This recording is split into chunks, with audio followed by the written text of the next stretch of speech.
Yeah, so we are now on number 4 item on your course outline, which is what?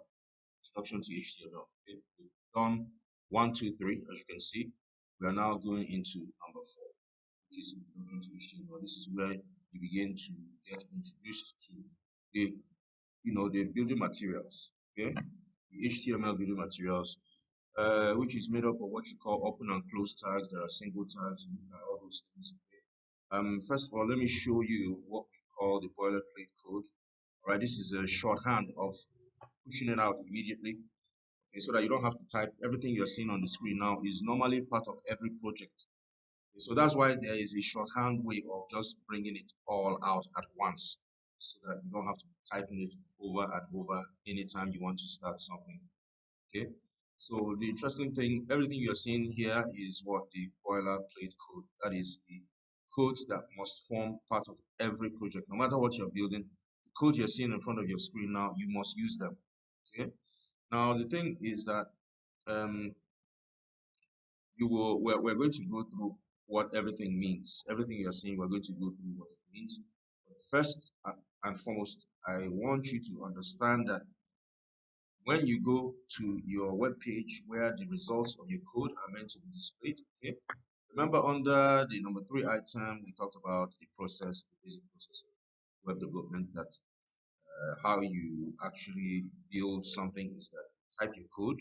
For instance, if you want to create H1 element, right? You first of all, what we said is that you type your code, right? Let's say create an H1 element and insert testing display there, and then so you type your code, you save your code, right? This is the basic process of building. Okay, type, save, you go to the page where the results of your code are meant to be displayed, and then you refresh, then you see the results of that code that you typed. Okay, so what you might observe is that in the case of the boilerplate codes, let me remove this because it's not boilerplate, it's just an element I created. In the case of the boilerplate codes, you are not seeing anything displayed on the page. Okay, this is a web page where the results of your code are meant to be displayed. You don't see anything because it is not the boilerplate codes have a special function. We're going to go into that special function in the next video. Okay, what I want you to understand in this video is that the boilerplate codes don't show anything visible, okay, on the web page.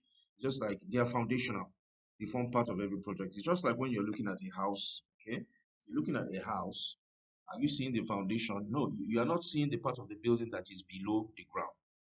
Okay, all you are seeing is the building above the ground. You're not seeing below the ground. So it's a similar thing is playing out here. Okay, that's why I need you to understand in this video that a similar thing is playing out. The boilerplate codes, you are seeing the codes, but you go to the page, you don't see anything displayed. So in the next video, we're going to go into what each of those codes mean, all right, very briefly, before we move ahead to other aspects. Because one thing with this course is that there will be a lot of building of components. Okay, you are being introduced to building materials, to electronic building materials. You must be able to use those electronic building materials to build components, different kind of components, beginning from the most common, which is the navigation bar, okay, the login form, and so many other different kinds of components that you are going to learn how to build. You're even going to learn how to build a calculator, all right, and other things, because that is how your learning can really, really solidify. All right, the more you use your knowledge of the building materials to actually build components and solutions. All right, thank you.